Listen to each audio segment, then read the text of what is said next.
Lola, 6 ans, déjà reine de beauté. Des concours de beauté pour enfants en France qui font polémique, je vous en parle tout de suite. Photographiée en maillot de bain, elle participe à un concours de photos sur Internet. Le titre en dit long, Lola, 6 ans, photographiée en maillot de bain pour un concours de beauté, ça fait froid dans le dos. Alors dans les faits, en France, les concours de beauté en dessous de moins de 13 ans sont complètement interdits depuis 2013. Le problème, c'est que certains parents participent sur des sites américains à des concours de beauté. Le concours auquel participe la petite fille figure sur un site américain. Aux États-Unis, c'est 250 000 enfants chaque année qui participent à des concours de beauté. Bon, je ne sais pas si vous vous rendez compte, c'est un chiffre qui est absolument énorme. Et ça échappe complètement à la législation française, puisque en gros, on peut participer en envoyant des vidéos, en obtenant des likes et des commentaires. Pour la plus belle photo, les parents gagnent des lots, jusqu'à 20 000 €.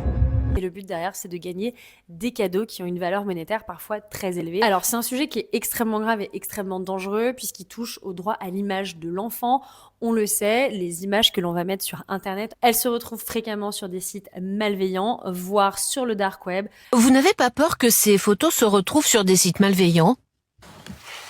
C'est sûr que si ça arrive, on serait pas content forcément, Oui. mais On peut pas le gérer en fait. Ouais, c'est quelque chose qui est ingérable pour moi. Mais sans parler de ce sujet qui est particulièrement flippant, il y a quand même énormément de sujets sur l'impact sur les enfants.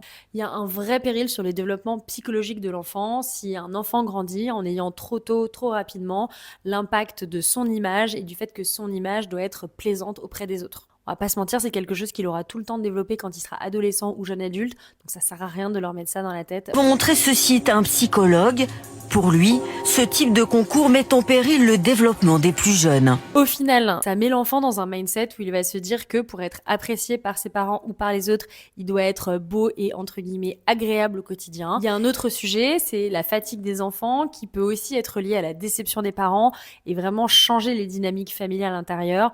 Donc hyper compliqué sur le long terme de voir les impacts qui peuvent être vraiment graves. Ça invite à une vraie question fondamentale de débat, c'est comment est-ce qu'on fait pour protéger nos enfants tout en leur laissant la capacité de rêver et d'avoir des rêves et des envies qui parfois nous dépassent, tout en respectant aussi le choix des familles et les besoins des familles qui participent à ce genre de parcours de concours. Dites-moi ce que vous en pensez en commentaire, j'ai hâte de vous lire.